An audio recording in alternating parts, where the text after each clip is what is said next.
One driver pays $650 a month. The other pays $800. Same car, same price, same credit score. 3 years later, the person paying $650 thinks they made the smarter decision, until we look at what they actually own. And then something strange happens. At year 3, the lease looks cheaper. At year 6, the numbers flip. And at year 10, the difference is big enough to buy another car outright. So who actually made the smarter financial decision? Stick with me, because in 2026, with the average new car loan payment sitting at a record $770 a month and the average lease running closer to $619, this exact math is playing out in driveways all across the country right now, and almost nobody runs the full 10-year version of it. Think about how strange that actually is. Nearly 1 in 5 new car buyers is now signing up for a payment north of $1,000 a month, and almost none of them will ever see a side-by-side comparison of what they'd own at year 3, year 6, and year 10 versus the person parked next to them at the dealership who chose to lease instead. This video is that comparison, start to finish, with real 2026 numbers. Let's put names on this. Alex is the leaser, $650 a month, a 36-month lease, 12,000 miles a year allowed on the contract. Alex likes driving something new, doesn't want to deal with an aging car, and likes the idea of a fresh warranty every few years. Mike is the buyer, $800 a month, a 60-month loan, and a plan to keep the car for as long as it'll run. Mike doesn't love the idea of constantly starting over with a new payment.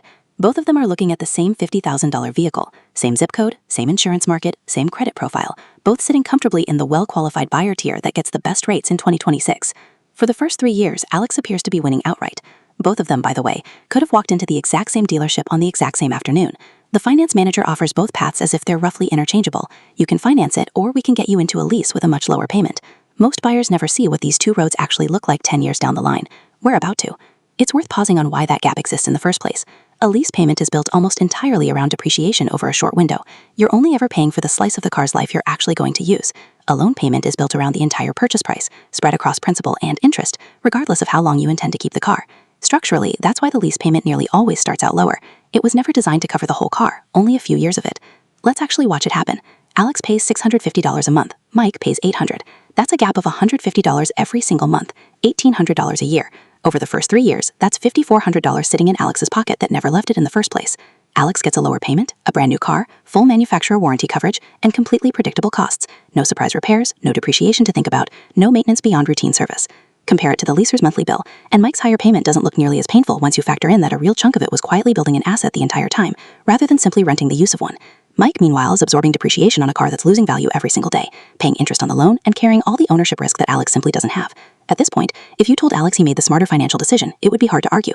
But we're not done, not even close, because everything we've looked at so far has been the version of this story dealerships want you to see, the version that ends at year 3, right when the lease is up and it's time to sign something new. Here's the first major reveal, and it's the one almost nobody actually reads before signing. $650 was never really $650. Pull out the actual lease contract, and there's money due at signing, often a mix of a down payment, the first month, taxes, and fees, sometimes running into a couple $1,000s up front. There's an acquisition fee, typically several $100s, baked into the deal to originate the lease. There's a disposition fee waiting at the very end when you turn the car back in, often another few $100s. And there's sales tax depending on your state. Some tax the full vehicle price, others only tax the monthly payment. Spread all of that across 36 months, and the advertised $650 payment can quietly become an effective payment of $700 or more, depending on how the specific deal was structured. The first rule of car economics is simple: never trust the monthly payment by itself. Not on a loan, and definitely not on a lease. This is exactly why out-the-door cost is the number worth asking for at the dealership, on both a lease and a loan, before you ever look at the monthly figure. Dealers know most buyers never ask for it, and the gap between the advertised payment and the real effective cost is where a lot of the profit in the deal quietly lives. Now let's get into the number that actually decides whether this is a good lease or a bad one: residual value. Here's the concept. On a $50,000 car, if the manufacturer sets the residual value, what the car is contractually predicted to be worth at the end of the lease, at $30,000, you're effectively only paying for the $20,000 chunk of depreciation the manufacturer expects to happen over those 3 years, plus a financing charge called the money factor. But change that residual to $25,000 instead of $30,000, and the economics shift dramatically. Now you're effectively paying for $25,000 of depreciation instead of $20,000, and the payment climbs accordingly for the exact same car. And this is where leasing gets genuinely strange. Sometimes the manufacturer can make an expensive car lease surprisingly cheaply. This happens more often than most people realize. Manufacturers use lease residuals as a marketing lever. A brand trying to protect its resale reputation or trying to clear out a slow-selling model will often prop up the residual value on paper well above what the car will realistically be worth in 3 years. When that happens, the manufacturer, not you, absorbs the gap between the inflated residual and the real market value at lease end. That's not a loophole. It's simply a case where the math genuinely favors the lessee. This is an important moment in the story, so let me be direct. I'm not about to tell you buying is always the better financial decision. That's not what the math actually says.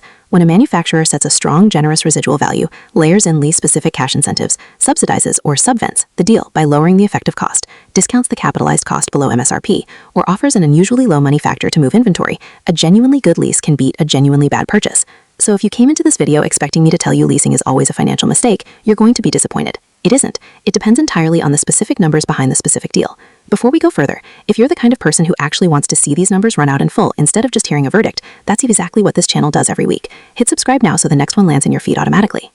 Now, let's put a real scoreboard on the table at year 3. At this exact moment, Alex may genuinely be ahead. Lower total cash paid, 0 ongoing obligation once the lease ends, and no depreciation risk sitting on his shoulders. But we're not done, because there's a variable neither of these two accounted for going in. Alex's lease contract allows 12,000 miles a year, but Alex actually drives 20,000 miles a year, a completely normal amount for someone with a longer commute or a more active lifestyle. Over 3 years, that's 24,000 excess miles sitting outside the contract. Lease overage penalties in 2026 typically run 15 to 30 cents per mile, depending on the manufacturer, which means that single detail alone can add anywhere from $3,600 to over $7,000 to Alex's supposedly cheaper lease the moment he turns the car in. The lease didn't become expensive because the car was expensive. It became expensive because Alex used the car more than the contract expected him to.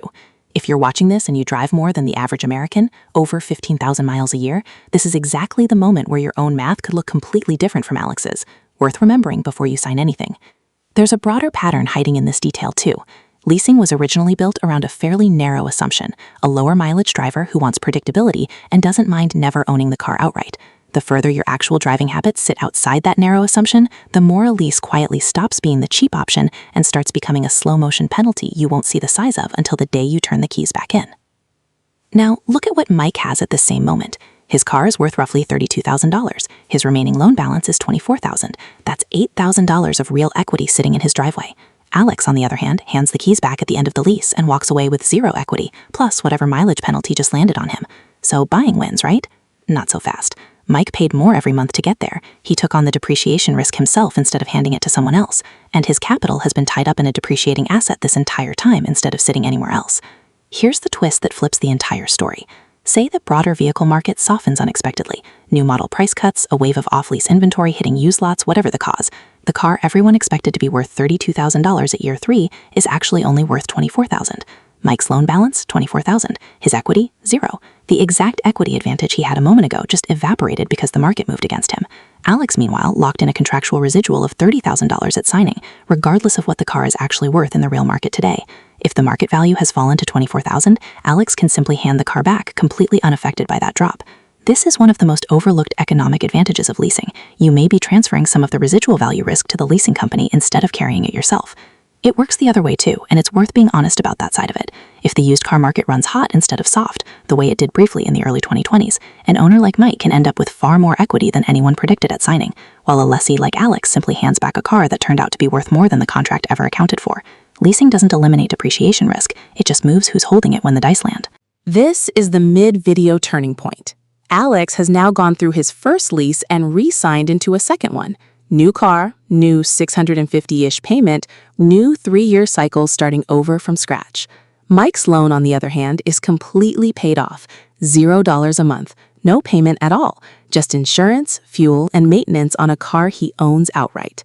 For the first time in this entire story, Mike has something Alex simply doesn't, a paid-off car. That single fact changes Mike's entire monthly budget going forward. Insurance, fuel, and maintenance don't disappear, but the $800 line item that had been leaving his account every month for 5 straight years is simply gone. Whatever Mike chooses to do with that freed up $800 a month for the rest of this decade is about to matter enormously to how this story ends. This is exactly the part most automotive channels skip entirely, and it's worth slowing down on. Consumers overwhelmingly respond to the monthly payment, not the total cost. A dealer or finance manager can take a payment from $799 down to $699 down to $649 simply by adjusting the loan duration, the down payment, or the lease structure. None of that changes what the car actually costs. It only changes how the number feels. The lower payment can make an expensive car feel affordable, but affordable per month and actually affordable are not the same thing. And in 2026, with nearly 1 in 5 new car loans now carrying a payment above $1,000 a month, this exact psychological trick is working on more Americans than ever before. The dealership isn't lying to you when they quote a lower monthly number. They're simply answering a different question than the one you should actually be asking. You asked, implicitly, what can I pay each month? The number you actually needed was, what is this decision going to cost me in total, and what do I walk away with at the end?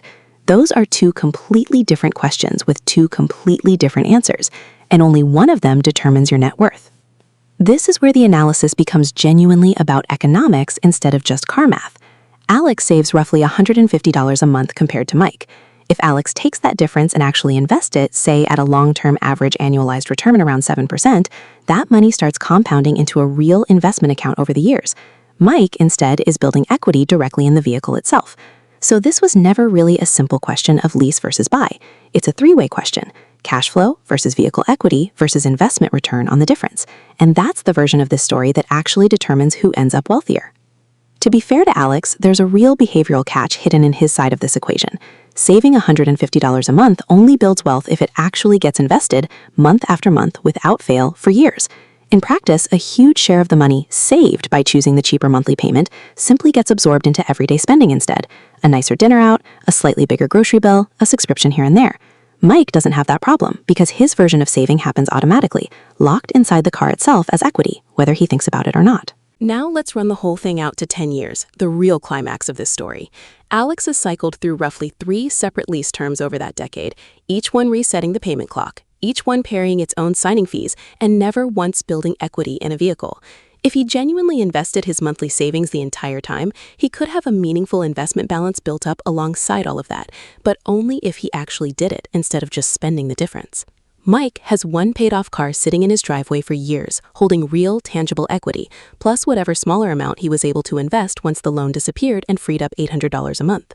The winner was never determined by who paid less per month. It's determined by who ended up with more net wealth, cash outflow, equity, and investment returns, all added together. And here's the detail that makes this comparison genuinely fair rather than tilted toward one side from the start. Mike's car, even a full decade in, still has some resale value left in it. Even a well-worn 10-year-old vehicle is rarely worth zero. Add that residual scrap of value back into his side of the ledger, and the true gap between these two outcomes becomes even more pronounced than the headline numbers alone suggest. Then change one variable. Here's the part that actually makes this useful for your own life instead of just an interesting story about two strangers. Change the mileage. A low-mileage driver who genuinely stays under 12,000 miles a year tips the entire scenario back toward the lease. Change the driving pattern. A driver logging 25,000 miles a year makes buying look dramatically better, simply because leases were never designed for that kind of usage. Change the depreciation curve.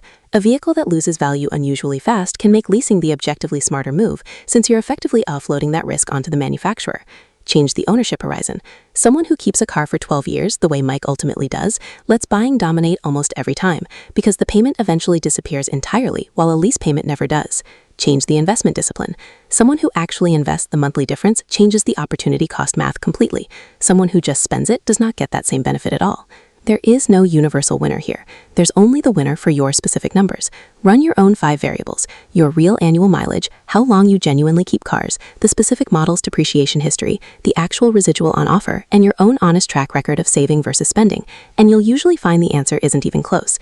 It just takes actually doing the math instead of trusting the payment on the screen. Before you sign anything, run through 5 questions.